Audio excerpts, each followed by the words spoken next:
아버지 하나님 감사합니다. 참 저희들에게 구원을 허락하시고 또 주님과 함께 살아가는 그런 복을 허락하신 하나님께 감사드립니다.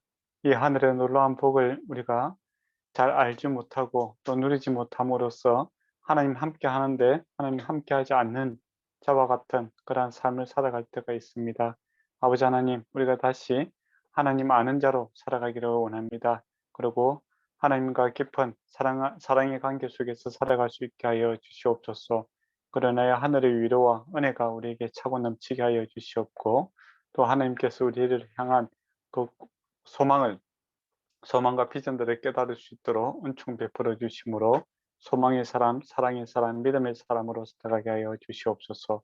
오늘 이 시간도 주께서 함께하여 주심으로 주께서 하신 놀라운 놀라운 일들에 대해서 감사 찬양하게 하시고 주의 은혜가 충만해지는 그러한 시간들 되게 하여 주시옵소서. 예수님 이름으로 기도드리옵나이다. 아멘. 예, 오늘은 창세기 38장을 보도록 하겠습니다. 예, 38장 1절을 보면 그 후에라고 되어 있죠. 예, 그 후에는 언제이겠습니까? 형제들이 이제 요셉을 팔아먹은 그 후입니다. 유다와 이제 그 요셉의 나이 차이는 한 10살 안팎으로 이렇게 계산이 되지요. 그렇게 많은 나이가 아닙니다. 그러니까 요셉이 17살 때 팔려갔으니까 유다라든지 뭐 형들이 많아야 27 되는 그런 나이들이죠. 그러니까 아주 청년들이 큰 일을 했습니다.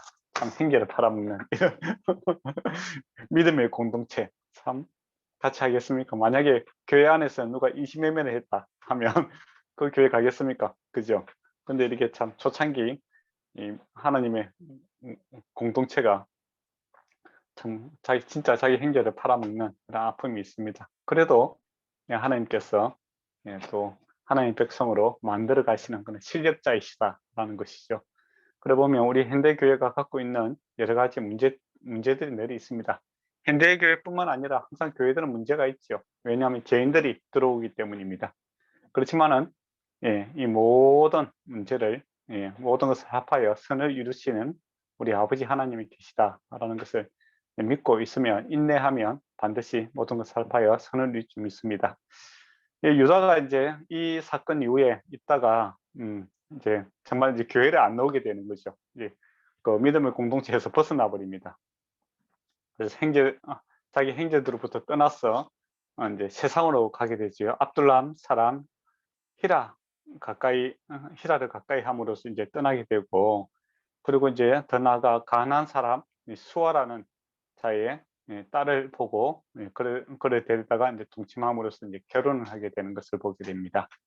참 그 조상들 이제 아브라함이라든지 아브라함은 이제 가나안 족속과 이렇게 그 결혼시키지 않기 위해서 그렇게 애를 썼는데 이 유다는 거기에 대해서 전혀 관심이 없고 가나안 사람과 이렇게 결혼하는 일에 뭐 아주 쉽게 생각해서 갑니다. 한마디로 이제 믿음이 없는 거죠.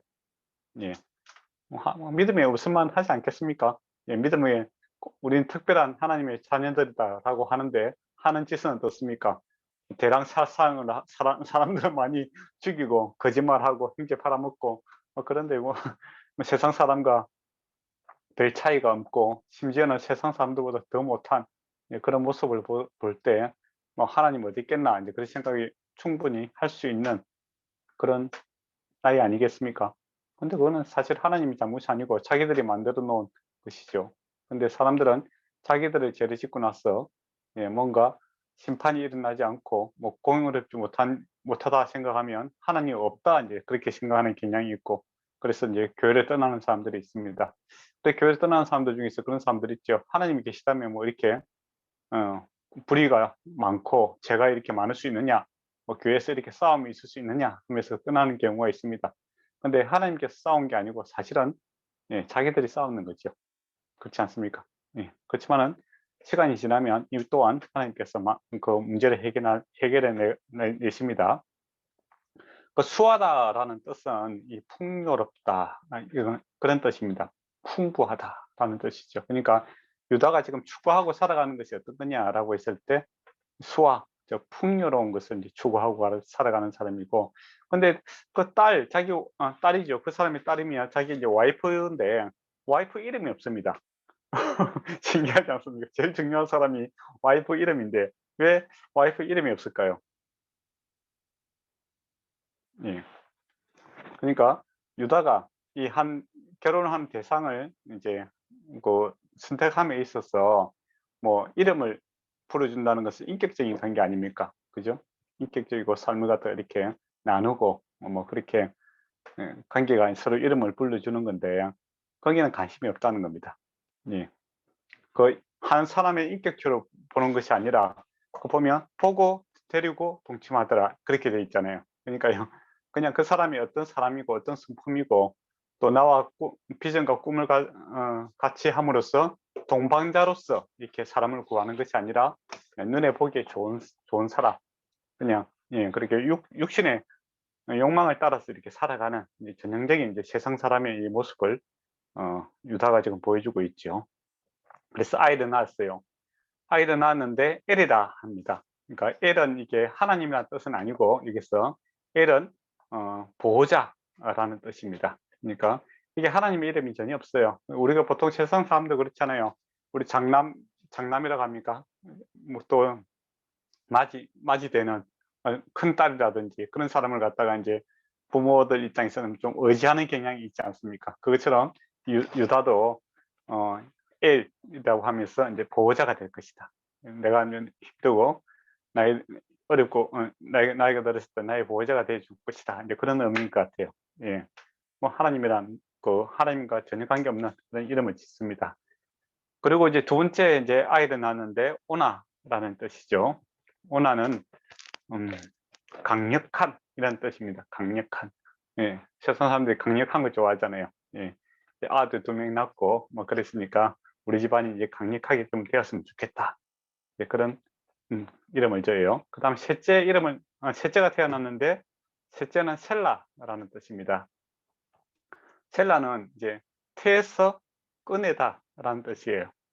아마 출산하면서 상당히 어려웠던 그런 순간이 있었던 것 같습니다. 그래서 아마 유다의 그 와이프가 빨리 죽잖아요. 그죠? 그러니까 새를 놓으면서 이제 출산하면서 좀 많이 어려웠던 것 같아서 그래요.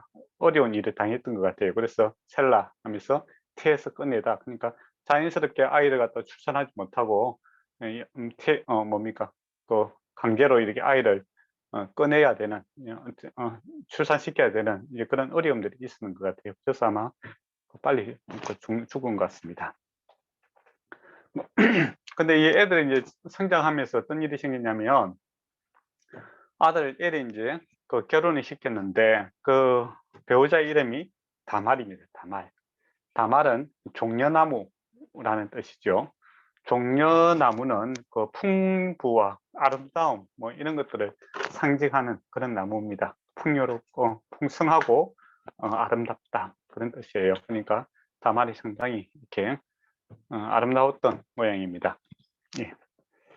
근데 이제 엘이 여호와 보시기에 악함으로 여호와께서 그를 죽이시니라 라고 되어 있습니다. 그러니까 엘이라는 사람이 하나님 보시기에 악함으로 이제 죽임을 당하는 것을 보게 됩니다. 근데 그가 뭐 어떤 일을 구체적으로 했는지는 잘 모르겠어요. 그렇지만은 하나님 보시기에 죄를 지음으로써 하나님께서 그를 데려가십니다. 그러면 이제 어떻게 되냐면은 형이 죽으면은 동생이 이제 그 행수를 취해서 그 아이를 낳게 해줘야 되는 그런 풍습이 있었습니다. 행사취수제라는 것이죠.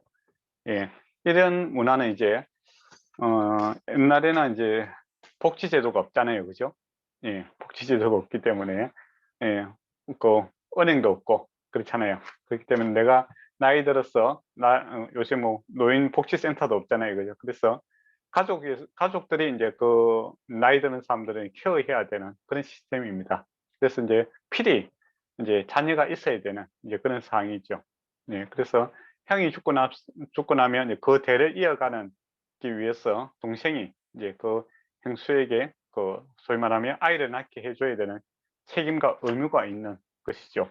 만약에 그렇게 못하겠다. 그렇게 하면 어떻게 해야 되겠습니까? 집으로 돌려보내야 되겠죠.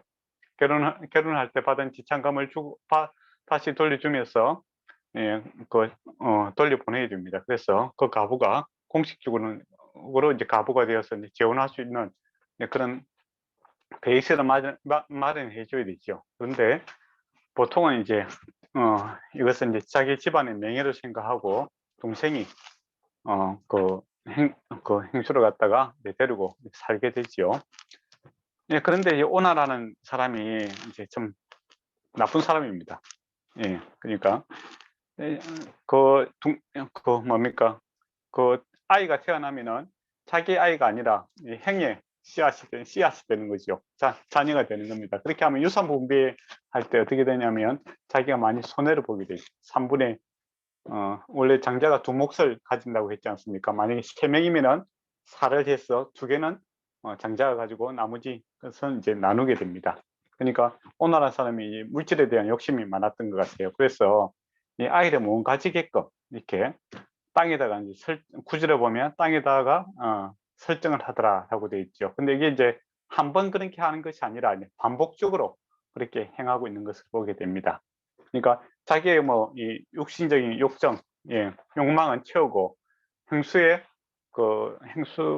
이제 아이를 갖는 것은 이제 적극적으로 방해하는 그런 사람이죠. 자기 위주로 살아가는 겁니다. 이것이 이제 여호와 보시기에 악을 행함으로 거둬주겠더라라는 겁니다. 그러면 엘이 왜 죽었는가 이제 다시 이제 역으로 추정해 보면 엘도 오나와 같은 이제 삶을 살았다라는 것이죠. 남의 불행, 그러니까 다말이 이제 그 남편이 이런 불행 아닙니까? 그죠? 아이가 없는 이 불행을 이용해서 자기 욕망을 채우는 그런 삶, 이거 하나님께서 기뻐하지 않는다라는 겁니다. 그런 이제 행태의 삶을 엘이 살았다라고 이렇게 볼 수 있을 것 같고, 오나 또한 이제 남의 불행을 이용해서 자기 욕망을 채우고 남의 불행을 계속 이렇게 이용하는 그런 모습이 오난이었다라는 겁니다. 여기서 이제 오난이라는 말에서 오나니즘이란 말 혹시 들어보셨습니까? 네, 그런 말이 이제 나오게 됩니다. 혹시 나중에 사전 한번 찾아보시면 나옵니다. 네, 오난에서 오나니즘이라는 말이 발생을 했습니다. 그리고 이제 죽게 되니까 11절에 보면 유다가 이제 그 며느리를 이제 수절하게 하고 이제 내 아버지 집에 가 있으라라고 합니다. 그러면서 이제 내 아들 셀라가 아직 장성하지 않았기 때문에 내게 줄 수 없고 나중에 셀라가 크게 되면은 너를 다시 데려오겠다 이렇게 이야기를 해요. 근데 여기에 이제 유다의 행동이 보면 상당히 옳지 않는 행동을 하고 있습니다. 차라리 줄 마음이 없잖아요. 지금 셀라가 장성해도 그 다말에게 자기 아들을 줄 생각이 없는데 집에서 기다리라 이제 그렇게 이야기하잖아요. 거짓말을 하고 있는 거죠. 왜 그렇게 거짓말을 했을까요?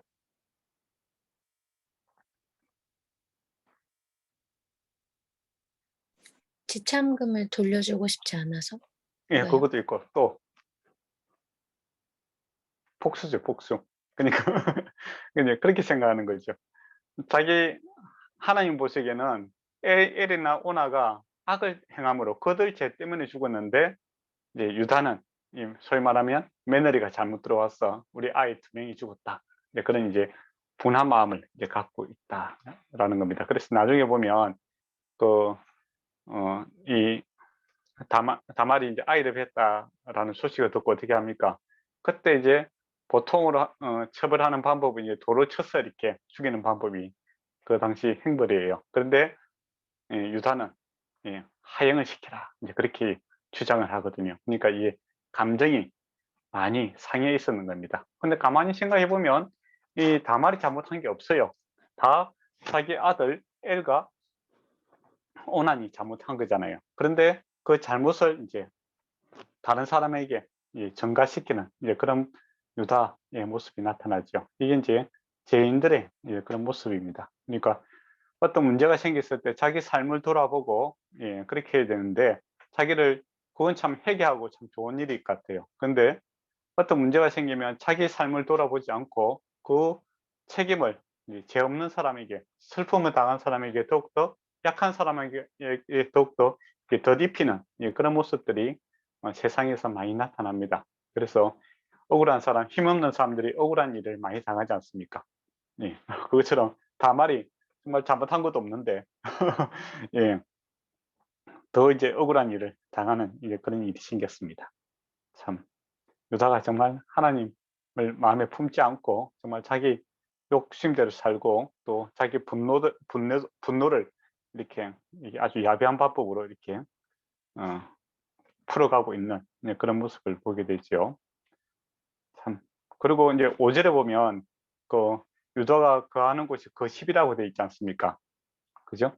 예. 그 10이라는 것은 거짓말의 도시다라는 겁니다. 그 10이라는 게 거짓말의 도시다라는 글이거든요. 정말 이곳에서 거짓말이 풍부하지요. 예. 아이를 주겠다.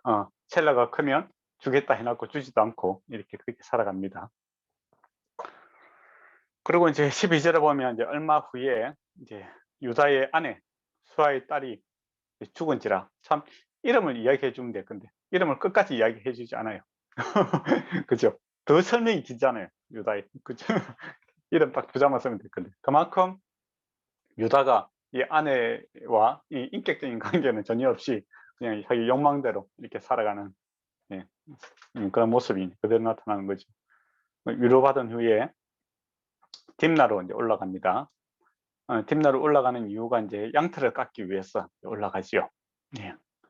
그 양털 깎는 일이 이제 그 당시에 참 중요합니다. 저번에도 말씀드렸지만 유목민들이 이제 양을 키우는 이유가 양을 키워서 잡아먹는 게 목적이 아니라 양털을 깎는 게 목적이거든요. 예. 이제 농사 짓는다고 하면 추수와 같은 거죠. 예. 힘들고 어렵지만은 뭡니까? 참 보람이 있고 기쁜 일이기도 합니다. 그 올라가는 길에 이제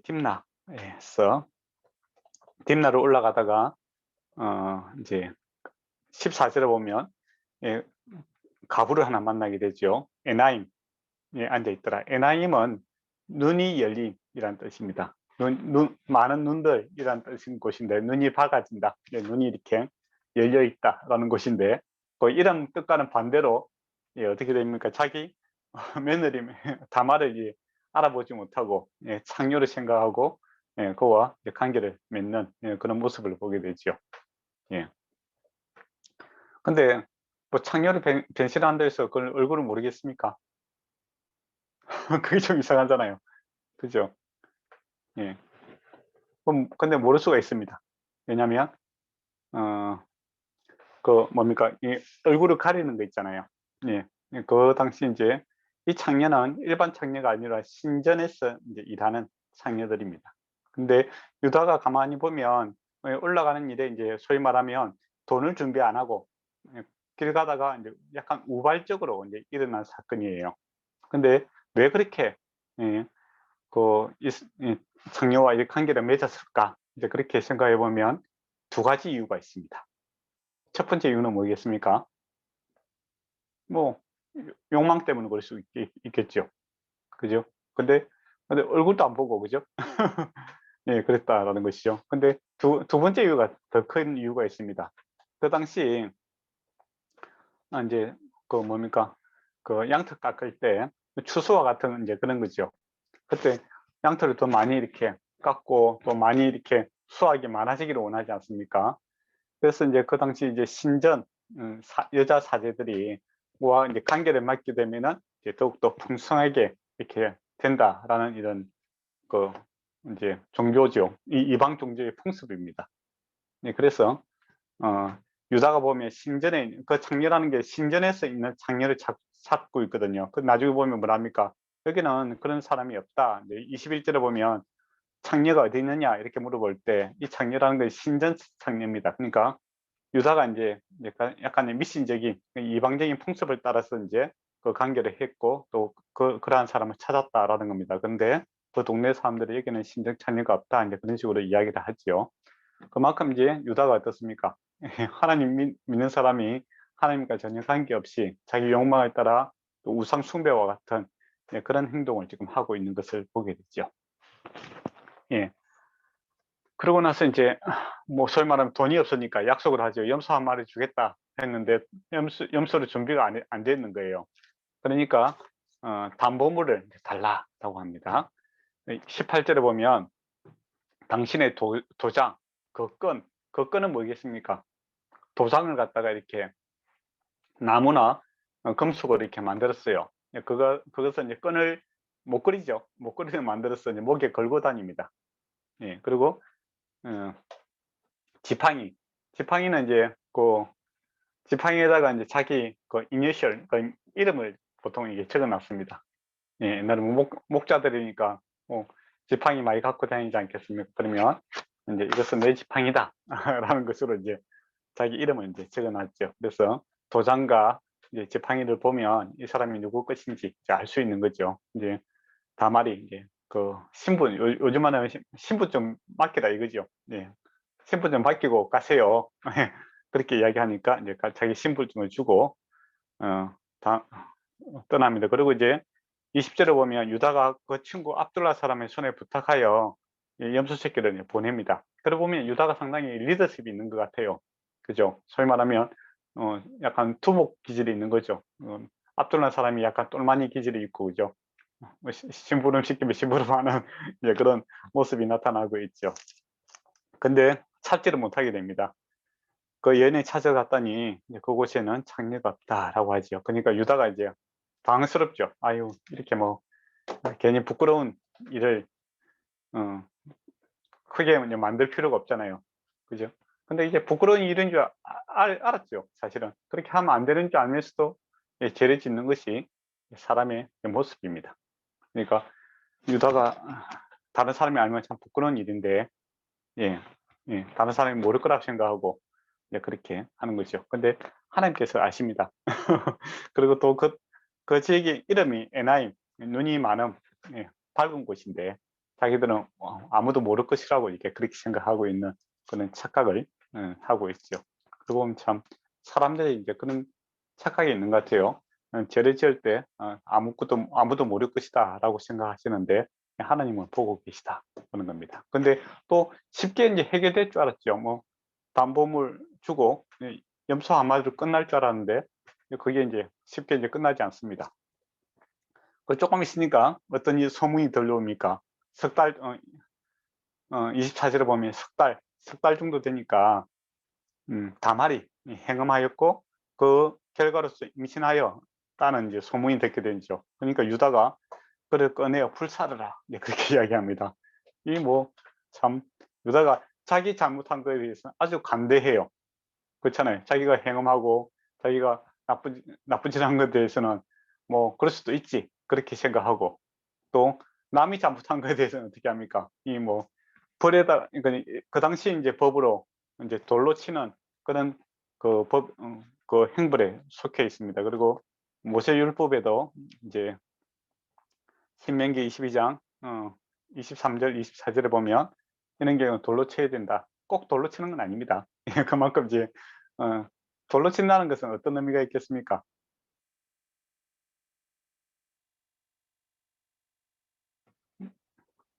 아프겠죠. 돌로 치라는 것은 책임 관계죠. 돌로 칠 때 어떻게 치냐면은 제가 만약에 잘못했잖아요. 그러면 두 분이 이제 정인으로 나타나는 겁니다. 정인이 한 2명은 있어야 돼요. 객관적인 이제 정인이 필요합니다. 그리고 이제 이것을 돌로 친다는 것은 이제 처음에 정인이 돌을 던지고 그다음에 공동체가 이제 동시에 돌을 던지는 겁니다. 그러니까 이를 이제 사회를 갖다가 이렇게 문란하게 만들고 그 하나님 앞에 죽을 죄인은 이 공동체가 이제 같이 책임을 지는 이제 그런 형태가 나타나는 거죠. 그래서 이런 일이 이제 공동체에 더 이상 번지지 않도록 하는 이 교훈적인 그런 측면이 또 강합니다. 근데 이제 유다는 이제 최고 이제 벌을 내리고 싶은 거죠. 그래서 하행을 시키라. 그렇게 이야기를 합니다. 그러면 신명기 6부에 보면 어떤 경우에 하행을 시키는가라고 했을 때 제사장의 딸이 이제 몸을 팔았을 때 그때 하행에 속합니다. 그러니까 일반 사람들이 딸이 몸을 팔았다든지 그럴 때는 하행을 시키잖아요. 근데 제사장의 딸이 이제 그렇게 했을 때 그만큼 종교 지도자들이 이제 어떻게 보면 존경도 받지만은 책임도 크게 지는 이제 그런 모습을 보게 되죠. 그리고 제사장이 딸이 뭐 상녀가 될 정도로 그렇게 교육을 하지 못한 거는 참 제사장이 참 큰 잘못이지 않겠습니까? 그리고 그 공동체가 전체적으로 많이 타락했다라고 이렇게 볼 수 있겠죠. 그리고 레위기 20장 14절에 보면 남자가 모녀를 함께 범했을 경우, 그러니까 어떤 남자가 이제 엄마와 딸을 함께 이렇게 성범죄를 했을 때 하형을 시켜라, 이제 그렇게 되어 있습니다. 재질이 아주 나쁜 경우죠. 예.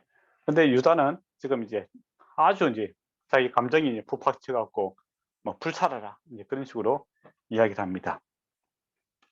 그때 이제 25절을 보면 이제 그때 이제 조장과 그 끈과 지팡이를 이제 내놓는 거죠. 예, 이 사람 때문에 내가 임신하게 되었다, 그런 식으로 이야기합니다. 그러니까 26절에 뭐라고 합니까? 유다가 바로 그것을 알아보고 바로 자기가 잘못했다라고 하죠. 그는, 그러니까 다말은 나보다 옳도다, 그렇게 이야기합니다. 사실은 이 다말이 이렇게 된 것은 내가 잘못한 것이다라는 겁니다.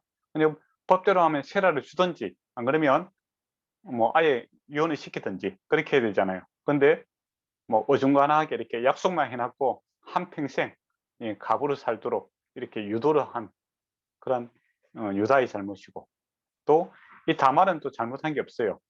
자기가 만약에 이제 형제들이 다 없을 경우에는 아버지가 이제 그 뭐야, 부모가, 그러니까 아버지가 그 씨를 뭡니까, 그 자녀를 낳게 해줘야 되는 그런 법이 있습니다. 근데 율법에는 그게 없어요. 그러니까 하나님의 법은 없는데 그 당시 헤타이트 족이라든지 그 당시 이제 다른 문화에서는 이제 그것은 시아버지가 이제 거기에 대한 책임을 져야 됩니다. 그러니까 율법에는 그거 없어요. 율법에는 없는데 다른 이제 문화에서는 이제 그렇게 해야 되는 법이 있죠. 근데 다말은 이제 어디 사람입니까? 가난한 사람이잖아요, 그죠? 그러면 가난한 법에는 시아버지가 거기에 대한 책임을 져야 되는 거예요. 그래서 다만은 어떻게 보면 법대로 했는 겁니다. 법대로 해서 자기 권리를 적극적으로 찾은 사람이죠. 근데 유다는 좋은 법이 있음에도 불구하고 자기 분노 또 자기 잘못한 것들을 약한 사람한테 전가시키는 아주 나쁜 행동을 했는 거죠. 그리고 자기 허물은 작게 보고 남의 허물은 크게 보는 이런 이중잣대를 뭡니까, 자를 가지고 세상을 바라보는 그런 모습이었다라는 것이죠. 유다가 잘못한 겁니다. 근데 유다의 장점은 뭡니까? 바로 회개했다는 거죠. 예. 근데 나쁜 사람은 이 경우에도 이제 발뺌을 할 수 있겠죠. 그죠? 근데 이제 책임을 집니다. 근데 이제 아이를 낳는데 이제 쌍둥이가 나옵니다. 근데 첫째 아이가 먼저 이렇게 소위 말해 터치다운 하는 거죠. 손은 먼저 탁 나왔어요. 그래서 산파가 아이 장남이다 라고 해서 홍채씨를 갖다가 그 팔에 이렇게 묶었어요. 그런데 어떻게 됩니까? 둘째가 이제 형 손을 이제 잡아당기고 둘째가 이제 먼저 태어나게 됩니다. 참 어린 아이 피아에서부터 이렇게 전투가 있고 그런 모습이 참 희한하네요. 그래서 이제 태어난 아이의 이름을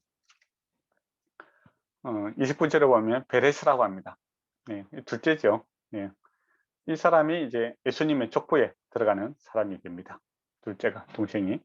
그 다음에 제일 먼저 이제 손에 이제 터치다운을 먼저 했던 사람이 세라라는 이름을 갖고 있습니다. 세라는 여명, 밝음이라는 뜻이고, 베레스는 터트림, 자기가 먼저 이렇게 탁 아주 전투적으로 이렇게 노는 것을 보고 이제 그러다 보면 이제 천국은 침노하는 것이다, 이제 그런 말씀이 갑자기 생각나죠. 하나님께서 아주 적극적인 것을 좀 좋아할 때가 있습니다. 야곱도 어떻습니까? 뭡니까, 이게 장자권에 대해서 상당히 애착을 가지고 있지 않습니까? 그런 모습이 좀 나타나기도 하죠. 혹시 38장까지 했는데 질문할 거 있습니까?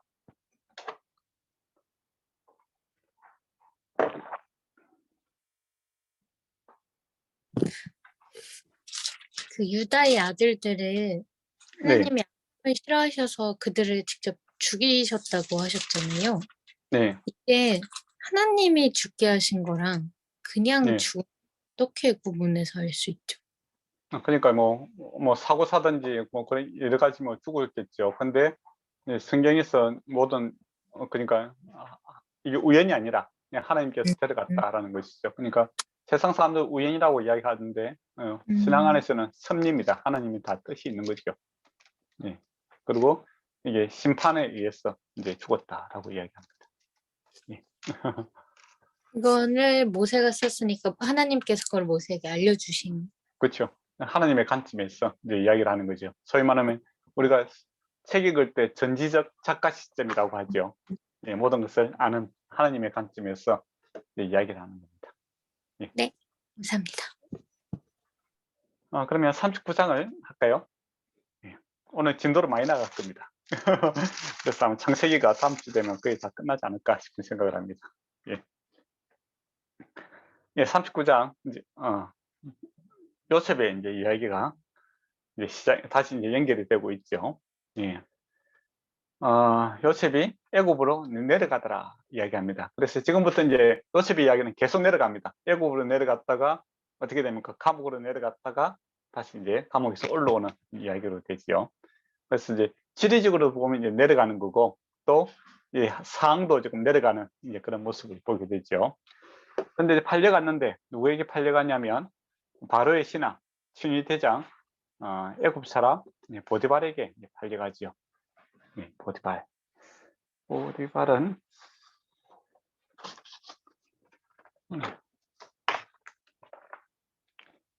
음,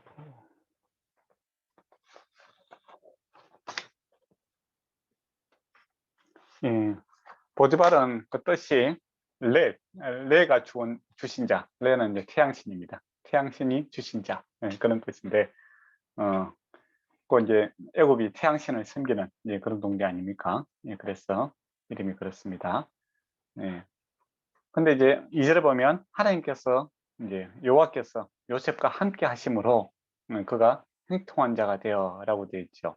그리고 또 3절에 보면 여호와께서 그와 함께 하심을 보고 범사에 형통하게 하고 하나님께서 함께 하셨다라는 것이 이제 계속 강조가 되고 있습니다. 그리고 하나님께서 함께 하시니까 어떤 일이 생깁니까? 범사에 형통하더라라는 것이죠. 근데 이것은 이제 요셉이 뭐 자기 주장이 아니고 옆에서 보는 이제 보디발이 보기에도 믿지 않는 사람 보기에도 하나님께서 함께함을 같이 보게 되는 그런 모습을 보게 되죠. 예, 지금은 이제 저와 여러분도 임마누엘 하나님께서 함께 하시지 않습니까? 그죠? 저와 여러분도 함께 하십니다. 요셉뿐만 아니라 예수님께서 세상 끝날까지 내가 너와 함께 하겠다. 그렇게 이야기했지 않습니까? 그래서 저희도 하나님 안에서 형통한 대로 이렇게 살아가야 됩니다. 범사에 벌고 받았으면 좋겠네요. 그래서 이제 이 사명이 있죠. 하나님께서 뭐 은사를 주시던 복을 주시던 이것은 분명한 목적이 있습니다. 어떤 목적이 있습니까? 예. 세상이 빛과 소금이 되어라 라는 것이고 예수 그리스도의 정인이 되어라 라는 것이죠. 그리고 요셉은 이 하나님의 복을 받으면 어떻게 하죠? 나중에 사람들을 살리는 자가 됩니다.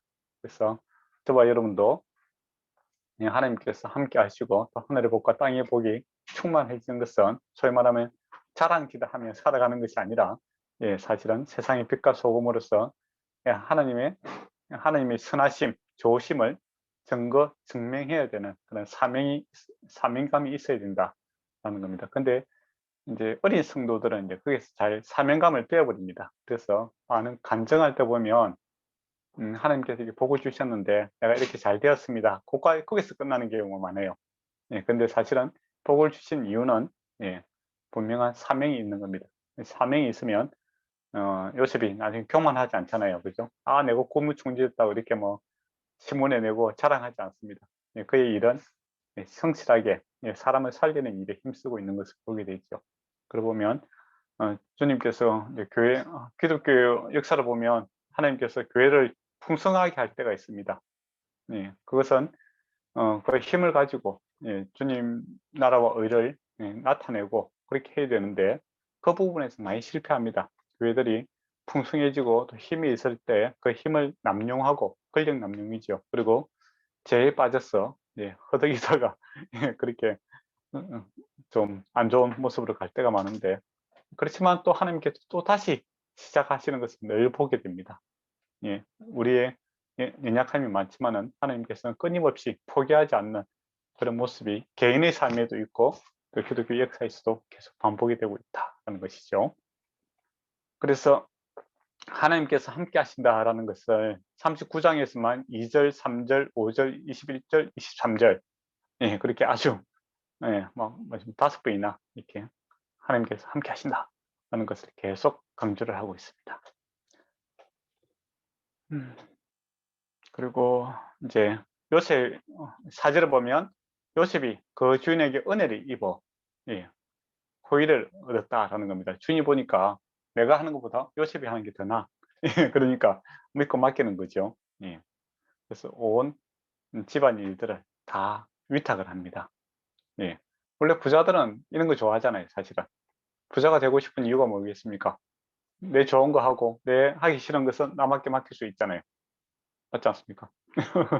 돈이 좋은 게 뭡니까? 내 하기 싫은 거 안 해도 되고 내 하고 싶은 거 해야 되고, 그래서 사람들이 돈을 벌고 싶고 하고 그런 거죠. 보디발 입장에서도 그 똑같은 거죠. 말 잘 듣고 성실하고 하는 능력이 있다면 자기가 하기 싫은 거 다 맡기고 자기가 이제 자기 소유만 자기가 알아서 하는 거죠. 그러면 이제 자기 와이프하고 자기가 먹고 마시는 거 그런 이제 아주 사적인 일은 자기가 하고 모든 일들은 이제 요셉에게 맡겼습니다. 그런데 이제 문제가 생기죠. 6절에 보면 요셉이 이제 6절에 보면 자기가 먹는 음식 외에는 간섭하지 아니하더라. 아주 사적인 일이죠. 어떤 사람은 음식이 뭐 자기 와이프다 이제 그렇게 이야기하는데 약간 뭐 그럴 수도 있죠. 자기 이제 와이프도 속한 거고 또 자기 이제 아주 사적인 일이 들어가다 다 포함될 수 있는 그런 내용입니다. 사적인 일 외에는 다 요셉에게 맡겼더라라는 것이죠. 근데 요셉이 이제 용모가 빼어나고 아름다웠더라라고 합니다. 참 좋은 건데 좋은 것 때문에 이제 문제가 생기죠. 그죠? 아주 아이돌처럼 잘생겼던 모양이에요. 그러니까 이제 성경에서 유일하게 이 보디발의 아내가 권력을 가지고 뭐 남자를 갖다가 겁탈하는 그런 사람으로 놓습니다. 근데 보디발의 아내의 이름도 없어요. 왜 이름이 없을까요? 그만큼 이제 가치를 두고 싶어 하지 않습니다. 그만큼 차라리 뭐 보디발의 아내보다는 이름을 적는 게 더 훨씬 빠르잖아요. 그죠? 그런데 그만큼 요셉의 입장에서는 그 사람은 가치가 없는 그런 사람이죠. 하나님 입장에서 기억되지 않는 사람입니다. 그 이름이 기억되는 게 좋죠. 부자와 나사로 할 때 부자는 이름이 없잖아요. 나사로는 이름이 있는데 그리고 목자는 양의 이름을 알고 그렇게 하거든요. 그만큼 이름은 중요합니다. 그러니까 인격적인 가치가 없고 정말 별 도움이 안 되는 사람입니다. 쓸모없는 사람입니다. 이름 자체도 기억할 필요가 없는 사람입니다. 그래서 이름을 이제 빼버립니다. 물론 이제 요셉은 이름을 알고 있었겠죠, 그죠? 그렇지만 이제 뭐 성경에서는 이제 그런 죄인들은 이름 가치를 두지 않는 겁니다. 그리고 이제 같이 동침하기를 이제 요구합니다. 근데 요셉의 답이 뭡니까? 9절에 보면 당신은 그 사람의 아내입니다. 이 이야기를 하죠. 그러니까 나의 주인이 아내다. 이거는 인간관계에 있어서 이야기죠. 인간관계에 있어서 이건 배신이다. 그렇게 하면 안 된다. 주인이 나를 그렇게 믿고 신임했는데 거기에 대해서 배신 행위고 그렇게 해서는 안 된다. 이제 그 이야기를 하고, 두 번째가 뭐냐면 그런즉 내가 어찌 큰 악을 행하며 하나님께 죄를 지으리까. 이거는 개인적인 신앙적인 이야기를 하고 있는 거죠. 앞에는 인간 도리상 그렇게 할 수 없고, 또 두 번째는 내가 내 신앙의 모습으로 내가 하나님 믿는 사람인데 하나님 앞에 내 죄를 짓고 살아갈 수 없다. 그렇게 이야기를 하고 있습니다. 그게 이제 우리가 이제 세상 사람들과 이야기할 때 답할 수 있는 그런 모습인 것 같아요. 근데 일반 원칙이 있잖아요. 세상이 살아가는 일반 도리라는 게 있지 않습니까? 그런 측면에서 일단 이야기를 할 수 있겠죠. 그 사람이 하나님 믿지 않는 사람이라면 인간적으로 생각했을 때, 세상 이치에 생각했을 때 이것은 옳지 않은 행동이다. 그래서 내가 하기 싫다. 그리고 나는 하나님 믿는 사람이기 때문에 세상이 허락하더라도 나는 하나님께서 내가 믿는 하나님께서 원치 않는다면 나는 이 일을 하지 않겠다. 이게 이제 세상의 악에 대한 신자가 가져야 되는 FM적인 모범 답안이다. 이렇게 볼 수 있을 것 같아요. 근데 참 대단한 사람입니다. 요셉이, 그죠? 근데 앞에 38장에 보면 유다의 모습과는 상당히 대조적이죠. 유다는 스스로 상녀를 찾아가서 이제 죄를 범하는 반면에 요셉은 충분히 이제 그런 기회가 어떻게 보면 이제 그런 기회가 스스로 찾아왔는 거죠. 그리고 한 번이 아니고 그 보디발의 아내가 매일 이렇게 계속적으로 이렇게 요구를 합니다. 그러고 보면 이제 유다와 요셉의 상황이 완전히 달라요. 그런데 유다는 충분히 피할 수 있는 그 상황에서 스스로 죄를 짓는 반면에 또 요셉은 정말 유혹이라는 게 있지 않습니까? 거기에 어려운 형편에서 이 신앙을 지키고 있는 것을 보게 됩니다. 그러 보면 이게 이 죄를 짓고 이런 것은 환경의 문제 이전에 사실은 마음의 문제다라는 것이죠. 그래서 성경에서도 무릇 내 마음을 지키는 것이 성을 지키는 것보다 더 힘든 일이다 이야기를 합니다. 그리고 신약에서도 보면 마음이 더러워지면 이제 문제가 계속 발생을 하게 되거든요. 그래서 우리가 매일 보면 하나님과 함께 신전의식, 내가 하나님 앞에 살아간다 라는 이 마음가짐, 이걸 먼저 해야 세상에서 죄를 짓지 않고 죄에서 이길 수 있습니다. 그래서 먼저 그 나라와 그 의를 구하라, 이게 참 중요한 말씀인 것 같아요. 그래서 하루를 시작하고 무슨 일을 시작할 때 주님 앞에 주님이라면 어떻게 하실까라는 이 짧은 묵상, 또 우리가 또 스스로 힘으로 안 될 경우 많잖아요. 그래서 성령께서 우리가 도우십니다. 그래서 성령께서 나를 도와주십시오. 자, 우리 이렇게 겸손한 기도가 필요하다는 것이죠. 그런데 이제 상황이 이제 안 좋습니다.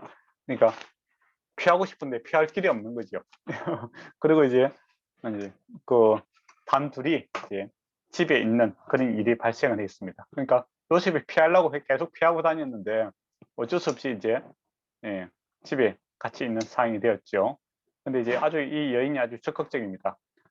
이 12절에 보면 옷을 잡고, 이 옷이라는 게 또 중요한, 요셉의 이야기에서 중요하거든요. 옷을 잡고 나와 동침하자. 그러나 요셉은 어떻게 합니까? 자기 옷을 그 여인에게 벗어 던지고 밖으로 나가버리는 것을 보게 되죠. 이게 참 중요하죠. 자리를 피하는 게 중요합니다. 그리고 버릴 수 있을 때는 버려야 되죠. 옷 때문에 삶을 버릴 수는 없잖아요. 그죠? 근데 이제 이때 이제 어떤 일이 생기냐 하면 이 여인이 아주 화가 나는 거죠. 아주 모멸감을 느꼈을 것 같아요. 자존심도 상하고 뭐 그렇게 했죠.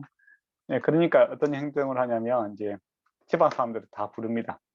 그리고 14절에 보면 주인이 보라, 주인이 히브리 사람을 우리에게 데려다가 우리를 희롱하게 하였도다. 그가 나와 동침하고자 내게 들어왔거든 내가 크게 소리 지르더니 그가 옷을 버리고 도망갔다. 이거죠. 거짓말입니다. 그런데 이 이야기를 가만히 들어보면 죄인들의 전형적인 모습이 나타납니다. 이 여인이 이제 보라라고 이야기를 하잖아요. 그죠? 그리고 이 문제는 사실은 이제 누구 때문에 발생한 겁니까? 자기 주인 때문에 발생한 게 아니잖아요. 그죠? 자기가 잘못한 거예요. 근데 그 남편에게 책임을 전가시킵니다. 나는 착한 사람인데 주인이 하필이면 히브리 사람을 데리고 왔네 하면서 이야기를 하죠. 그리고 이제 우리에게 데려왔고 우리를 희롱하였다 이야기를 하잖아요. 그러니까 이게 그 당시 이제 그 집에 있었던 사람들은 다 애국 사람들이겠죠. 그죠? 근데 종들의 입장에서 보면 히브리 사람이 와서 제일 밑에 있는 그 종이 지금은 제일 높은 상전이 되어 있지 않습니까? 제일 팀장이 되는 거죠. 우두머리가 되는 겁니다. 불만이 많겠죠. 그런데 민족 감정을 이제 이용을 하는 거죠. 예. 히브리 이제 딱 갈라치기를 합니다. 당을 짓는 거죠. 신약에도 보면 죄인들의 특징이 뭐냐면 당을 짓더라라는 겁니다. 그런데 의인들은 말은 뭡니까? 만민이 그렇게 이야기할지라도 나는 여호와 앞에서 당당하다, 이제 그 이야기하거든요. 그러니까 의인들의 특징이 뭐냐면 하나님께서 나를 어떻게 보십니까? 거기에 대한 관심이 있습니다. 요셉도 그렇잖아요. 뭐 사람들이 어떻게 생각하고 당신과 내 관계가 중요한 것이 아니라 하나님께서 어떻게 보시냐, 그 이야기를 하잖아요. 근데 죄인들은 당 짓기를 좋아합니다.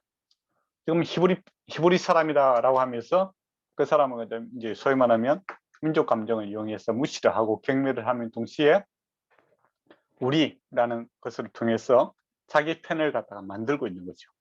그리고 자기 잘못이 아니라 이거는 나의 남편의 잘못이다 라고 이렇게 책임을 전가시키는 것을 보게 되죠.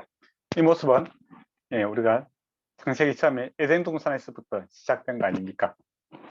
아담이 뭐라 합니까? 나는 가만히 있었는데 하나님께서 주신 저 여자 때문에 내가 뭐라 합니까? 선악과를 먹게 되었다 라고 해서 하나님 핑계를 대고 그렇게 되죠. 그런 식으로 이제 죄인들의 특징이 남의 탓합니다. 하나님 탓, 사람 탓, 그렇게 이야기하죠. 근데 의인이 되기 위해서는 남을 탓하면 안 돼요. 내가 잘못했습니다. 내가 죄인입니다. 그렇게 하면 참 좋은데, 죄라는 것이 항상 이렇게 남을 탓하는 그런 모습을 보게 되고, 또 자기와 비슷한 사람들에게 모으려고 들죠. 그래서 하나님의 힘을 의지하는 것이 아니라 사람들의 힘을 의지해서 자기 힘을 키워서 이 문제를 돌파하려는 그런 모습을 보게 되죠. 그래서 이제 저와 여러분이 이 분별력을 가져야 됩니다. 교회에서 보면 여러 가지 분쟁들이 생길 수가 있잖아요. 그죠? 그죠? 그때 이제 그 사람이 어떻게 행동하는가 이렇게 보시면은 좀 도움이 되겠죠. 하나님 앞에서 그냥 이 문제를 해결하기 위해서 내가 십자가 지겠다라는 사람도 있는 반면에 끊임없이 하나님 탓하고 또 옆에 있는 동료를 탓하고 또 당을 지으려고 하는 사람들이 있습니다.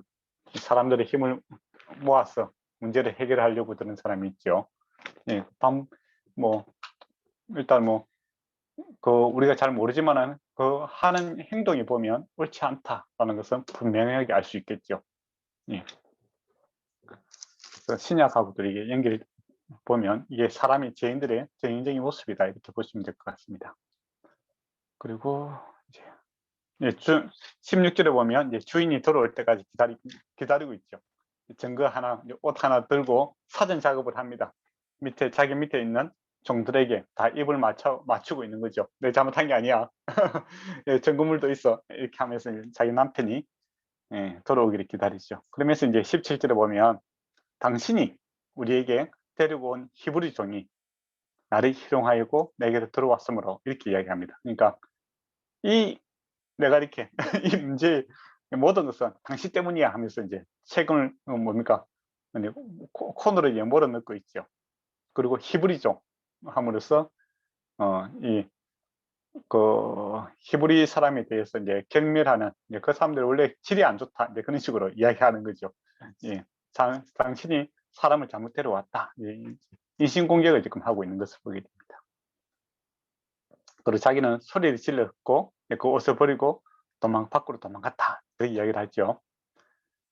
참 19절에 보면 그 주인이 자기 아내가 자기에게 이렇게 당신의 종이 내게 하였다는 말을 듣고 심히 노한지라 라고 되어 있습니다.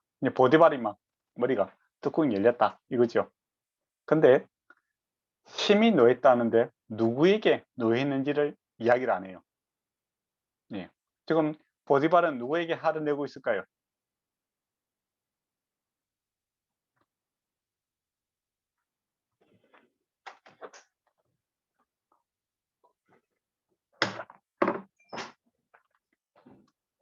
잘 모를 때는 뭐 두 사람 다예요. 근데 가만히 생각해 보세요. 만약에 이 보디발이 자기 아내의 말을 다 믿었다면은 그 요셉을 감옥에 가두진 않습니다. 바로 죽이겠죠. 아닙니까? 친위대장이 자기 집 종 하나 죽였다고 해서 문제될 게 전혀 되지 않는 그런 세상입니다. 그렇잖아요. 그런데 그 요셉 요셉을 갖다가 죽이지 않고, 그리고 감옥에 보내는데 그러니까 정치범이죠. 예, 정치범이 들어가는 이제 소위 말하는 감옥 중에서도 이제 고급 감옥에 보내는 것을 보게 됩니다. 그러고 보면 이 보디발이 지금 심히 노하고 있는 것은 누구에게 화를 내고 있냐면은 사실은 자기 아내에게 화를 내고 있는 거죠. 그러니까 보디발도 뭐 눈이 있고 귀가 있죠. 매일 그 요셉에게 동침하자고 따라다니는데 그 정보가 뭐 보디발에게 안 들어왔겠습니까? 그죠? 네, 그리고 또 평소에 그 행동이 옳지 않았겠죠. 예, 그리고 이제 요셉에 대한 신뢰도가 엄청 높기 때문에 모든 것을 다 맡길 수 있었지 않습니까? 그리고 옷을 들고 있지만은 상 증거가 있지만은 예, 뭡니까? 그 사람이 뭐 눈에 보는 것만 보는 건 아니잖아요, 그죠? 그러고 보면 이제 구절을 보면 심히 말을 듣고 예, 심히 노였더라라는 표현은 아마 자기 와이프에게 이렇게 화를 내고 있죠. 그리고 말한다는 것이 이제 지속적으로 사용하고 있습니다. 그러니까 이 아내가 남편에게 한 번 이야기한 것이 아니라 계속적으로 이야기하고 있는 거죠. 요셉을 벌줘야 된다고. 그러니까 만약에 보디발이 아내의 말을 듣고 바로 믿었다면 한 번만 이야기하면 되겠죠. 상식적으로 그렇지 않습니까? 뭐라고 하면서 이렇게 바로 이렇게 죽여라, 이제 그렇게 되겠죠. 근데 상황이 안 믿으려고 합니다. 안 믿으려고 하니까 아내가 지속적으로 계속 이야기하고 있는 이런 말을 이제 쓰고 있는 거죠. 그러니까 이 보디발 입장에서도 어쩔 수 없는 상황으로 이제 그 요셉을 이제 그 집안에서 이제 제거해야 되는 일이죠. 예. 이제 옳고 그름을 따지는 것은 세상 법정이지만은 지금 집안에서 이런 일이 생겼으면 어떻게 되겠습니까? 집안의 명예가 중요하죠. 그렇지 않겠습니까? 그리고 아마 자기 아내도 상당한 권력자의 집안의 딸일 수가 있죠. 그러니까 이게 소위 말하는 정치적으로 해결하는 겁니다. 예. 그래서 집안에서 요셉을 이제 예, 내보내는 걸로 이렇게 결론을 내는 거죠. 근데 그 옥에 가둔다. 20절을 보면 옥에 가두니 왕의 제수를 가두는 곳이다 라고 되어 있습니다. 그러니까 일반 잡범들이 들어가는 것이 아니라 이제 왕의 제수, 이제 고급 관료들이 이제 가는 감옥에 들어가게 되는 거죠. 그 요즘 정치인들도 그렇잖아요. 잘못해서 이제 감옥 가면은 일반 잡범들하고 같이 안 있습니다. 물론 제가 가본 건 아니고요. 예, 따로 이렇게 예, 분리되어 있죠. 그래서 언제 다시 또 이 사람들이 권력자가 되어서 자기들 위에 간수들 위에 올 줄 모르는데 함부로 할 수 없잖아요, 그죠? 예, 그런 이제 고급 뭐 제수들이 있는 그곳에 가게 되고, 그곳에서 어떻게 됩니까? 21절에 보면 여호와께서 함께 하십니다. 함께 하심으로 간수장에게 은혜를 입는 것을 보게 되죠. 보디발 집안에서도 하나님께서 함께 하심으로 39장 4절에 보면 주인에게 은혜를 입고 지금도 이제 감옥에 갔는데 간수장에게 은혜를 입고 있는 것을 보게 됩니다. 그래서 하나님의 함께 하시면 우리에게 은혜가 임한다 라는 것을 보게 되죠. 은혜가 뭡니까? 은혜는 받을 수 없는 자에게 주는 좋은 선물을 은혜라고 합니다. 그러니까 요셉이라는 사람이 하나님 받을 수 없는 그런 상황이지만은 제수잖아요, 그죠? 그 제명이 뭡니까? 자기 주인 여주인을 갖다가 이제 뭡니까? 그 강간미수라고 할 수 있겠죠. 그런 제목이면 참 지저분한 죄로 이제 들어왔는데 하나님께서 은혜 베푸심으로 그곳에서 이제 그 모든 사물을 다 맡게 되는 그런 일들을 보게 되죠. 그때 가만히 보면 이제 가정에서 모든 살림살이를 배우게 되고, 지금은 왕의 제수들과 함께 있음으로써 국가를 운영하는 그런 것을 이제 배우게 되는 것을 보게 되죠. 그래서 나중에 갑자기 요셉이 국무총리가 되는데도 일을 잘 하게 되지 않습니까?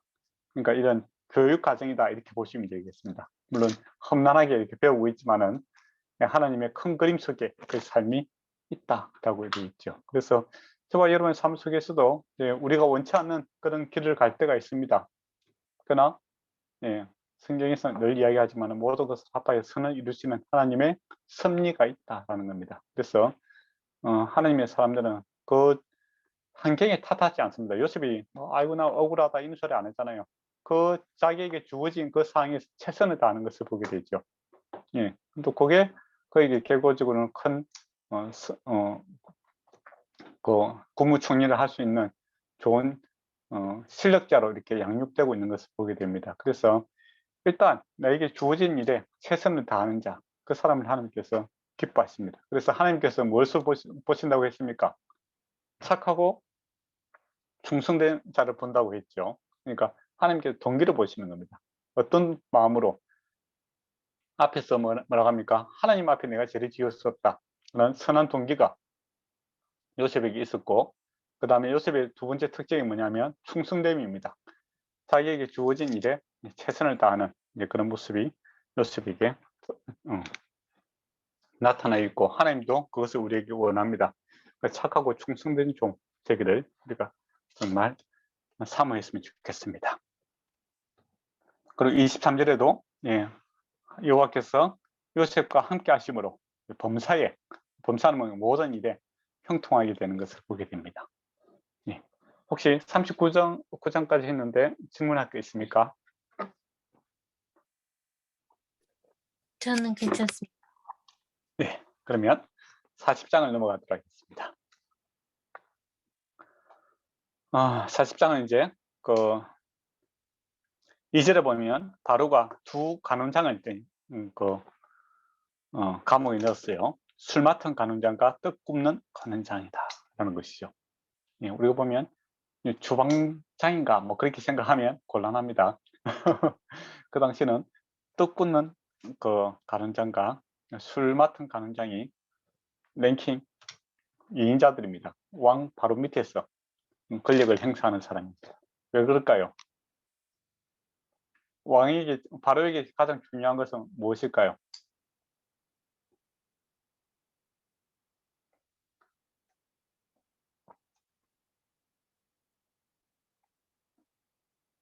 자기 목숨이죠. 예. 근데 술에다 안 걸면 밥에다가 독을 타면 어떻게 되겠습니까? 뭐 아무리 뭐 자기가 평소에는 내가 태양신의 아들이다 이렇게 큰 소리 치지만은 독을 먹으면 죽죠. 자기가 연약함을 아는 겁니다. 그래서 가장 신임할 수 있는 사람들에게 이제 자기 떡은 이제 그 먹는 일반적이고 또 술은 그 축제와 관련된 그런 거 아닙니까? 그러니까 아주 중요한 간직을 맡고 있는 사람이다라는 겁니다. 아마 이 두 사람이 이제 갇히게 된 것은 추측건데 아마 암살 시도가 있었겠죠. 뭐 어떤 사람이 먹고 죽었는 거예요. 근데 누가 했는지 잘 모르겠죠. 그러면 일단은 둘 다 감옥에 넣어. 그렇게 하다가 이제 조사하고 나서 이제 어떻게 됩니까? 한 사람이 나중에 떡 굽는 사람이 죽죠. 그 사람이 죄를 인정이 돼서 죽는 걸로 이렇게 볼 수 있을 것 같습니다. 근데 이제 바로가 이제 꿈을 꾸게 됩니다. 참 절대 권력이잖아요. 그 당시 이제 애굽이 가장 큰 나라입니다. 지금 같으면 이제 미국과 같은 절대 강자지요. 온 나라를 이제 온 세상을 이제 지배하고 있는 이 바로 또 스스로 뭐 태양신의 아들이다라고 자기가 신으로 이렇게 이야기하는 그 사람이 꿈꾸고 나서 이렇게 두려워 떨고 있는 것을 보게 됩니다. 참 상상할 수 없는 일이죠. 그런데 성경에서 보면 왕이라든지 이런 사람들이 꿈꾸고 나서 이렇게 두려워 떨고 있는 것을 많이 보게 되거든요. 사람은 그렇게 사실은 별거 아닌 겁니다. 꿈 한번 꿨다고 해서 이렇게 그렇게 두려워하고 있는데 근데 뭐 사람들이 권력을 갖다가 그 사모함이 뭐 정말 크지요. 뭐 대선이라는 대통령 되기 위해서 왕이 되기 위해서 온갖 일을 다 하는데 사실은 그 갖고 있는 힘과 권력은 아무것도 아닙니다. 잠자리 꿈 한번 꿨다고 해서 이렇게 두려워하고 있는 아무것도 아닌 것을 위해서 그렇게 애를 쓰고 있죠. 세상 사람들의 특징이 뭐냐면 권력자가 성경에서 보면 왕이든지 세상 사람들은 항상 두려워하고 있습니다. 바로도 그렇고 나중에 뭐 헤롯도 그렇고 두려워하는 자들이에요. 느부갓네살도 그렇고. 그러나 하나님의 사람들은 평안한 사람들입니다. 예. 그게 이제 특징이죠. 예. 예. 근데 해석을 못 하죠. 근데 꿈을 누가 줬다는 겁니까? 하나님께 있지 않냐? 어. 꿈을 꿨는데 이제 얼굴이 안 좋죠. 근심의 빛이 아주 바로 꿈꾸는 게 아니고 이 두 사람이 꿈꾸는 거네요. 그죠? 예, 아주 얼굴빛이 안 좋습니다. 근데 이제 여기서 보면 요셉이 큰 장점이 있죠. 어떻습니까? 자기도 지금 현재 뭐 억울한 일로 당했어. 예, 감옥에 있는 처지잖아요. 그러면 보통 사람은 이제 자기밖에 생각 못 하죠. 내가 너무 억울합니다. 막 그런 이야기만 계속 하는 사람들이 있죠.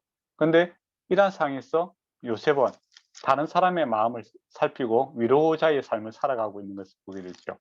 근데 이 모습이 또 누구에게 나타납니까? 신약에 보면 바울에게도 나타납니다.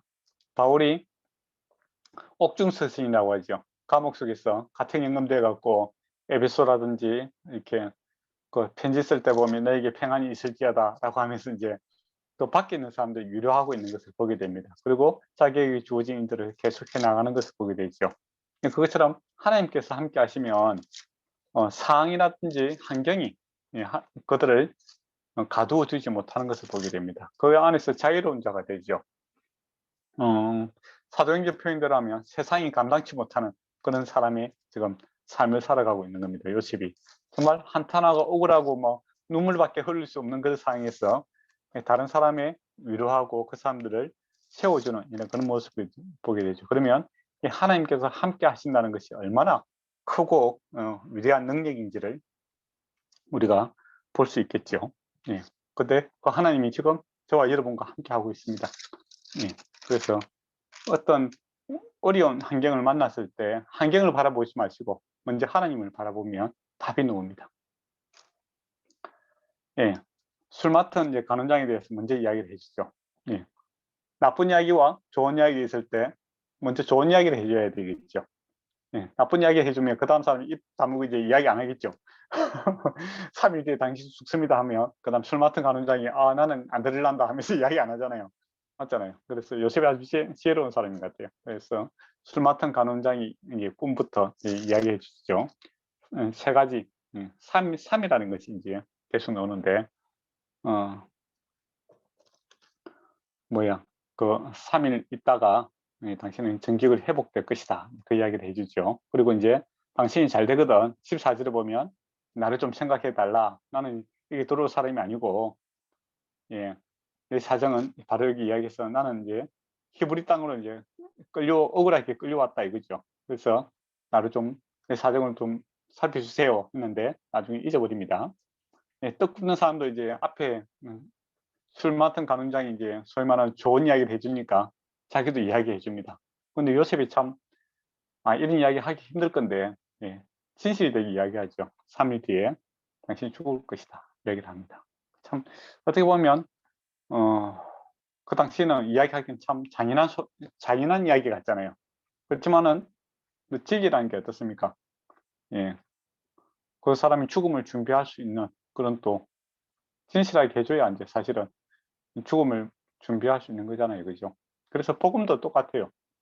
예, 복음도 그렇습니다. 예수 믿으면 천국 갑니다. 이야기도 있고 그렇지 않으면 지옥에 갑니다. 라는 것이죠. 근데 어떤 사람들은 참 지옥에 간다는 이야기 참 이야기하기 힘듭니다. 저도 그렇고 여러분도 그렇고 그렇죠.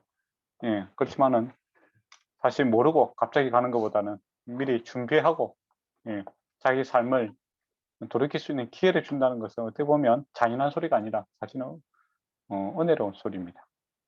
예, 책임감이 있는 거죠. 예, 그리고 이게 대해서 요셉도 참, 참 쉬운 이야기 아니잖아요, 사실. 그렇게 이야기하는 거. 예, 근데 진실되게 이야기합니다. 그래서 저와 여러분 진리를 이야기하시면 됩니다. 예, 아니면 아니요 라고 분명하게 이야기하는 것이 하나님과 함께 살아가는 진리를 맡은 사람들의 말이 되어야 된다는 겁니다. 그래서 말을 잘한다 라는 것은 예, 아니요를 분명하게 하는 것이 말을 잘하는 겁니다. 말을 화려하게 하는 것이 잘하는 것이 아니라 예와 아니에요가 분명한 것. 그게 중요하죠. 아, 저번에 갑자기 생각나네요. 세 가지 뭐 잘해야 된다는 거. 감사합니다. 미안합니다. 세 번째 뭐라고 했습니까? 네, 제가 이야기를 안 했죠. 잊어먹고. 예, 사랑합니다. 예, 그 이야기를 잘해야 예, 예, 세상 살기 좋다고 이야기를 했죠. 그리고 중요한 것은 오늘 중요한 것은 예와 아니요 이것을 분명하게 해야 됩니다. 예. 그리고 이제 20절에 보면 제3일에 이제 바로의 생일이 다가오는 겁니다. 그때 이제 술 맡은 간원장은 이제 회복이 되죠. 우리 한국 같으면 무슨 간복절 특사 뭐 그런 거죠. 예. 예. 그리고 떡 맡은 간원장은 이제 죽게 됩니다. 아마 조사를 했는데 아마 그 잘못한 것이 떡 맡은 간원장에게 나타났겠죠. 그래서 술 맡은 간원장은 다시 자기 자리로 돌아가게 되고 죽게 되죠. 근데 23절에 이제 중요한 이야기가 있습니다. 술 맡은 간원장이 요셉을 기억하지 못하고 그를 잊었더라. 기억하지 못하고 잊었더라. 두 번이나 이야기하잖아요. 정말 까마타기 그냥 아예 잊어버리는 겁니다. 생각 자체를 안 하는 거죠. 그게 이제 속담으로 하면 뭐라고 할 수 있을까요? 화장실 갈 때 마음하고 나올 때 마음하고 다른 거죠. 예, 자기가 뭐 감옥에 있을 때 참 마음이 심란할 때 그때는 요셉이 참 좋았고 감사했죠. 좋은 이야기 해주고 잘해줬는데 자기가 이제 회복되니까 그런 죄인들하고 같이 뭐 있었던 것도 다 잊어버리고 나는 앞으로 거기에 대해서 전혀 생각하지 않겠다. 소위 말하면 배은망덕한 사람이죠. 근데 세상에 이제 그런 경우가 많습니다. 그래서 사람한테 의지하면 실망할 때가 많고 뭐 그렇죠. 그렇지만은 사람은 잊어버리지만은 하나님께서는 이제 요셉을 기억하시죠. 그리고 하나님이 때에 반드시 또 문제를 해결하시는 것을 보게 됩니다. 그래서 뭐 사람에게 섭섭한 일들이 많죠. 사람을 의지하고 살아가면 섭섭한 게 많습니다. 그러나 우리는 하나님을 의지하고 또 사람들이 뭐 나를 인정해주고 기억해주고 이건 참 감사한 일입니다. 그렇지만 그렇지 못할 경우가 많죠. 예수님도 그렇지 않습니까? 10명의 문둥병자를 낫게 했는데 돌아와서 한 사람만이 감사하다 이야기를 하잖아요. 사람은 그래요. 예. 자기가 준 것은 오래 기억합니다. 그러나 자기가 받은 것은 쉽게 인정하려고 들지 않고 잊어버리죠. 예, 그게 사람의 속성입니다. 예, 그렇기 때문에 혹시 감사를 표현하고 이런 사람들은 정말 귀한 사람이에요. 사실은 그런 사람들이 정말 귀한 사람들입니다. 예. 나도 그래야 되겠던데. 아유, 갑자기 부끄럽네요. 그래서 한 번씩 이제 저도 이제 서성의 날이라든지 그렇게 되면은 예, 예, 의도적으로도 이렇게 기억하고 이렇게 문자라도 보내줍니다. 예. 근데 뭐 사람에게 이렇게 뭐 기대했다가는 실망하지만은 하나님은 결코 잊지 않는다. 이걸 이제 다시 한번 강조하고 싶네요. 혹시 뭐 여기까지 했는데 질문할 거 있습니까? 아니요, 없습니다. 예, 그러면 41장으로 가도록 하겠습니다. 우리가 진도를 열심히 해서 다음 주에는 창세기를 거의 다 볼 수 있는 쪽으로 하도록 하겠습니다. 근데 2년이라는 이제 시간이 지났습니다. 예.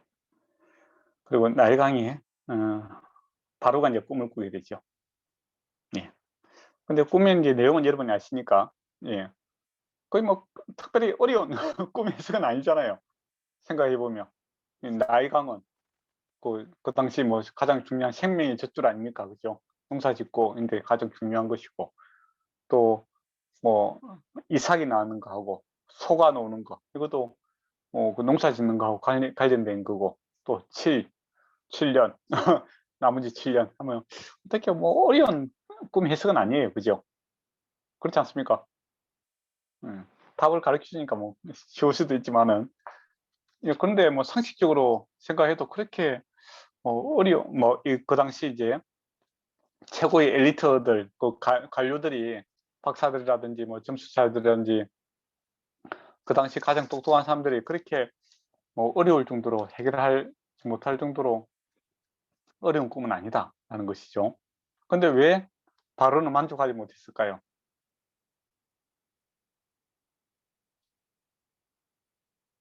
그게 더 신기하잖아요. 저는 만약 꿈을 꿨는데 갑자기 뭐 전혀 모르던 한국 사람이 나타난다든지 뭐 그런 것도 아니고, 또 느부갓네살은 꿈을 아예 이야기 안 해주고 꿈을 맞춰봐라 뭐 그런 것도 아니고 바로 그 꿈도 다 이야기해주고, 그리고 일반 상식적으로 조금만 생각해도 알 수 있는 뭐 그런 꿈인데 바로가 그 해석들에 대해서 만족하지 못하거든요. 왜 그럴까? 왜 그럴까요? 여러분이 바로라고 생각하시고,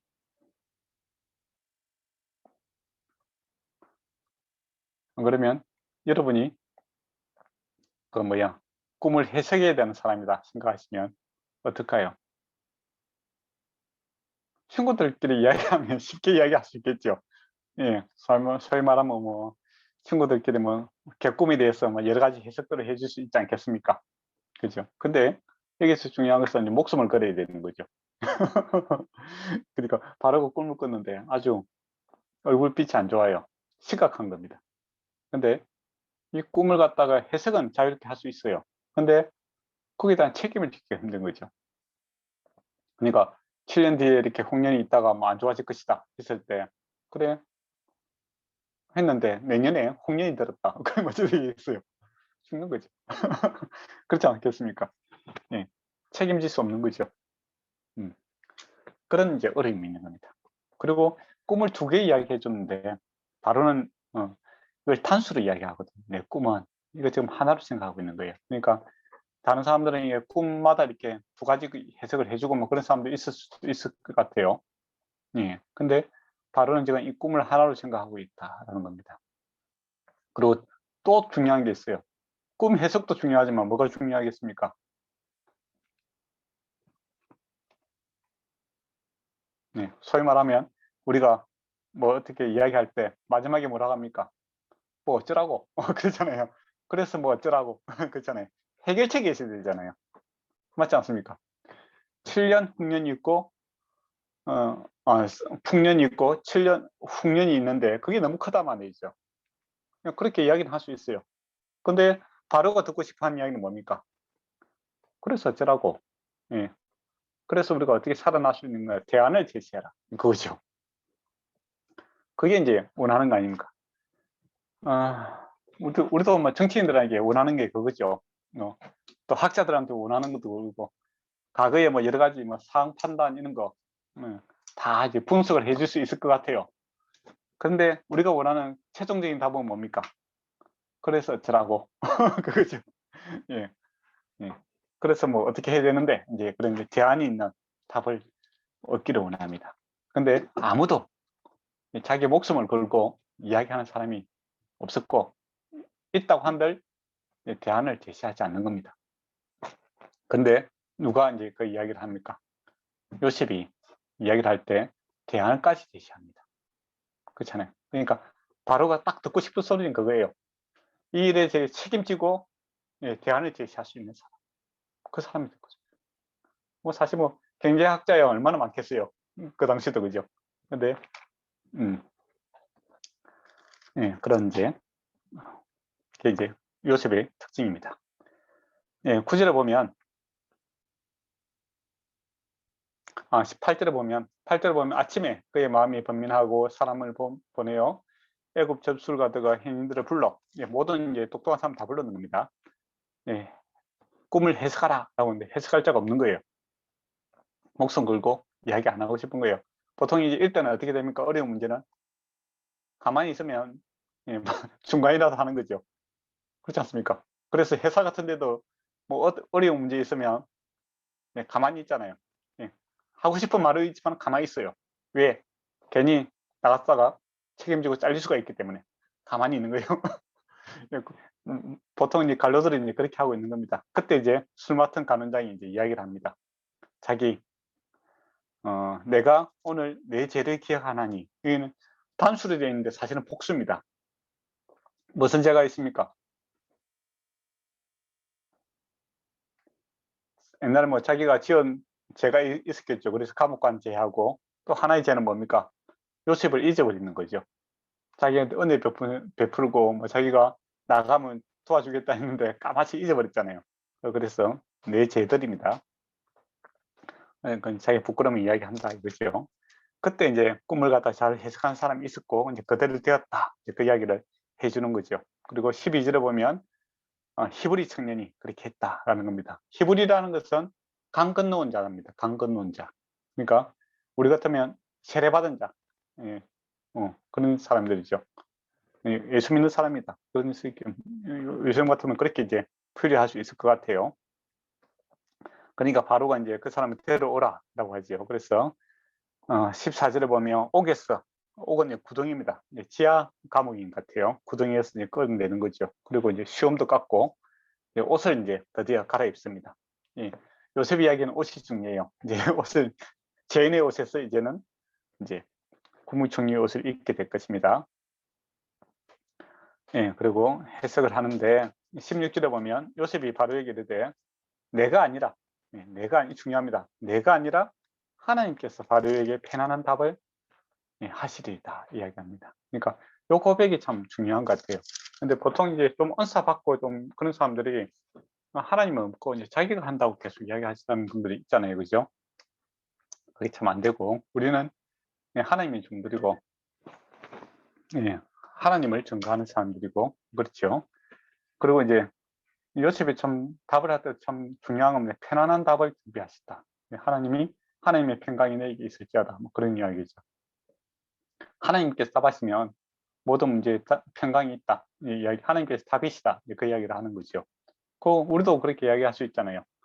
사람들이 고민하고 있을 때 하나님께서 답이시고 주님께서 당신에게 평안의 답을 줄 수 있다. 그렇게 이야기할 수 있잖아요. 사실 그렇습니다. 우리가 인간적으로 생각할 때는 여러 가지 고민들이 있고 해결하지 못하지만은 주님 앞에 나가면 평강이 임합니다. 주님의 은혜가 임하면 주님께서 모든 주 예수 그리스도께서 모든 문제의 답이 되시죠. 그런 관점으로 우리 충분히 이야기할 수 있는 겁니다. 그리고 이제 답을 이야기하죠. 같은 꿈이다. 당신 꿈 두 개 꿨는데 같은 꿈이고 이제 이집트의 미래에 대해서 이야기하는 거고. 근데 왜 같은 꿈을 두 번 꾸게 했느냐라고 했을 때 속히 행할 것이다 라는 겁니다. 그러니까 빨리 준비해야 된다 이거죠. 임팩트 있게 이야기합니다. 빨리 준비하지 않는 늦게 준비하면 늦다 이거죠. 뭐 물건 파는 거 같지 않습니까? 임박합니다. 뭐 그죠? 그런 이제 쇼핑 하는 할 때도 보면 임박성을 이야기하는 거죠. 중요한 거고 지금 나를 잡지 않으면 기회가 없다. 그런 느낌. 하나님께서 속히 이것을 행할 것이다 이야기를 하죠. 25절을 보면 요셉이 바로에게 아뢰되 바로의 꿈은 하나라. 하나님께서 그와 하실 일을 바로에게 보이십니다 하면서 28절을 보면 하나님이 그가 하실 일을 바로에게 보이십니다 하면 이것이라 하면서 꿈을 이야기해 주죠. 그리고 32절을 보면 두 번 겹쳐 꾸신 것은 하나님이 속히 행하실 것이다. 그 이야기를 해줍니다. 그리고 33절을 보면 맹철하고 지혜 있는 사람을 택하여 그러면 손가락을 자기를 가리킬 수도 있습니다. 맹철하고 지혜로운 사람을 택하여 애굽을 다스리게 해야 된다. 그 이야기. 그게 중요한 거예요. 대안을 중요한 거예요. 바로가 듣고 싶은 소리는 가장 사실은 이거예요. 뭐 어쩌라고 그거죠. 바로도 자기가 사실 뭐 정치적인 경험이 없고 능력이 없잖아요. 바로가 원하는 건 뭐겠습니까? 보디발하고 비슷하거든요. 능력 있는 사람 세워놓고 자기는 먹고 마시고 놀고 싶은 거예요. 부자가 되고 싶은 이유도 많은 경우는 다 그렇습니다.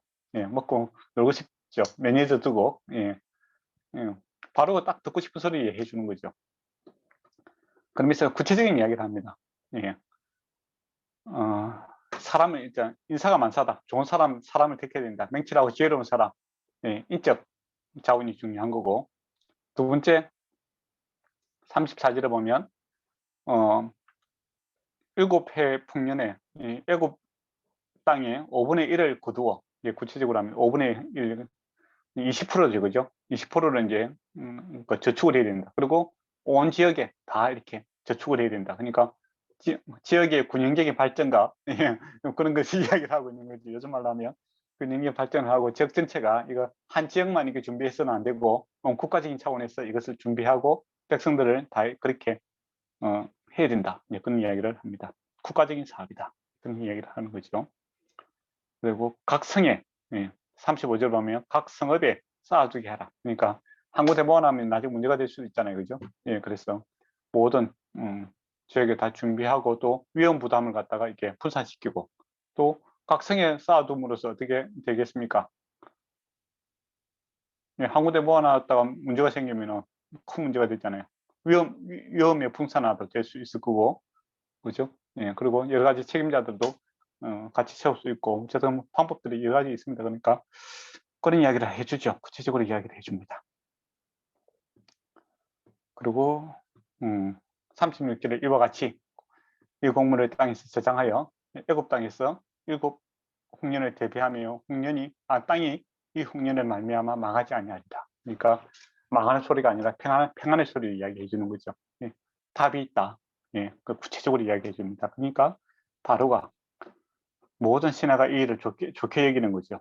그리고 바로가 하나님이 영에 감동된 사람을 우리가 어찌 찾을 수 있으리요 하면서 요셉에게 이제 구미 총리에 가르칩니다. 그리고 내 40절을 보면 내 보좌 뿐이다. 그러니까 너보다 높은 사람은 나 외에는 없다. 얘기하면서 2인자로 만들어주고 있는 것을 보게 됩니다. 그리고 42절을 보면 자기의 인장 반지를 이제 주고 금목걸이를 주고 수레에 태워서 이제 돌게 하는 거죠. 그렇게 해서 모든 권리를 이제 위임해주는 그리고 온 세상에 다 알려주는 그런 모습을 보게 되죠. 그리고 애굽 온 땅에 내 허락 없이는 수족을 눌릴 자가 없다. 모든 권리가 다 줘버립니다. 그러면서 이름도 바꿔버리죠. 45절에 보면 이름을 사브나 바데아라고 합니다. 생명이 풍성함이라는 뜻입니다. 그리고 실제로 요셉이 하는 일이 뭡니까? 예, 기근에서 사람을 살리는 일이고 생명을 풍성케 하는 일 아닙니까? 그 이름처럼 이렇게 하고 또 결혼도 시켜줍니다. 온에 온은 이게서 이제 지역 이름입니다. 예, 온의 제사장. 예, 온은 보디벨라 이것도 뭐 태양신이 준 사람이다. 뭐 주신 자 그런 뜻이죠. 태양신을 섬기니까 아스날은 여신 낫에 속한 여자라는 것입니다. 그러니까 그런 이름을 갖고 있는 사람은 이제 결혼을 시키는 거죠. 예, 그러니까 이 결혼은 이제 뭐 관계 결혼이죠.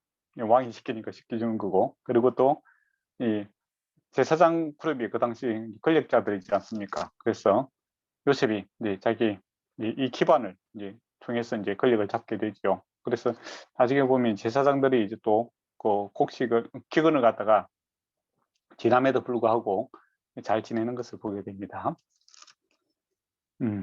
그리고 이제 꿈대로 되는 거죠. 47절에 7년 동안 소출이 심히 많은지라 라는 겁니다. 이게 중요합니다.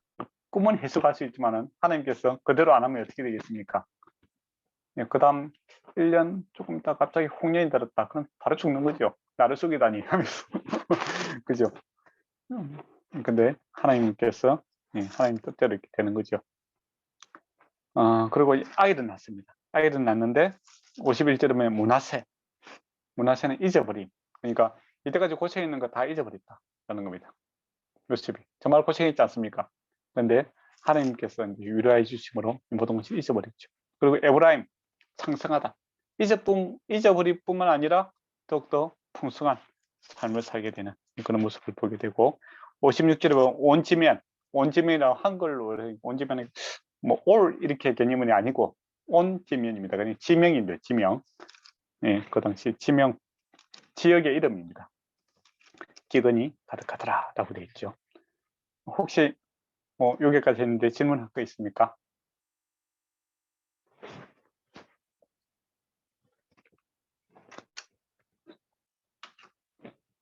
아, 마지막에 그 온 지면이 온이라는 곳의 그거예요? 예, 그 지명입니다. 지명. 지역 이름입니다. 올이라는 지역이 아니라 그 온이라는 지역 지명입니다. 일본어로는 약간 원래 의미로 써 있어서. 아, 그래요? 네, 네. 온 지명 그렇게 할 수도 있겠지만은 그래요. 그 41.5 어느 날 이제 카이로 동남쪽에 16km 지점에 위치하고 있다. 그리스 사람들은 이 도시를 헬리오폴리스, 태양의 도시라고 불렀다. 한때는 학문의 도시라고 또 알려져 있다라고 뭐 그렇게 설명이 되어 있네요. 그리고 그래 보니까 45주만 그런가? 56주는 제가 한번 더 알아볼게요. 올해라는 개념도 있을 수 있겠습니다. 영어 성경 한번 참고해 보면 좋을 것 같네요. 아, 네. 예, 알겠습니다. 한글성으로 다 45절도 온이라고 적어놔. 45절에 보면 온의 제사장 보디발 그렇게 돼 있잖아요, 그죠? 그게 지명이거든요. 그래서 제가 다시 한번 알아봐야 되겠네요. 그건 갑자기. 근데 아마 이거는 영어 성격 좀 참고해 보면 바로 나올 것 같습니다. 알겠습니다. 혹시 뭐 다른 질문 있습니까? 네.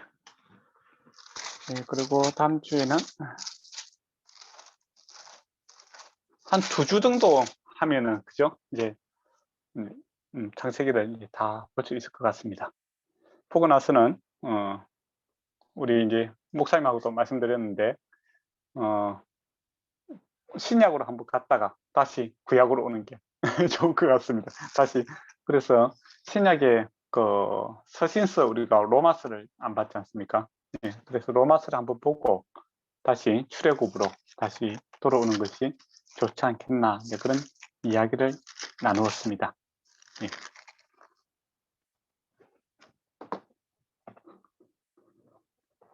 네, 시간이 다 되었는데 기도하고 마칠까요? 네. 네. 주님 감사합니다. 오늘도 이렇게 귀한 말씀 주셔서 주님께서 주님의 계획대로 어떻게 이루어 가시는지, 그리고 사람이 하나님의 사람으로서 어떻게 행동해야 되는지 오늘도 가르쳐 주시면 감사합니다. 우리가 우리의 자아에 따라서 우리가 원하는 거에 따라서 움직이는 것이 아니라 하나님의 시선으로 바라보며 하나님이 원하시는 게 무엇인지 생각하며 움직일 수 있도록 매일매일 우리를 단련시켜 주셨고, 우리가 하나님 안에서 얻는 그 기쁨과 행복에 집중해서 매일매일 기쁨으로 살아갈 수 있도록 주님 인도하여 주시옵소서. 주님 매일 단련시켜 주심을 정말 감사드립니다. 날마다 하나님 앞으로 나아가는 사람 될 수 있도록 하여 주시옵소서.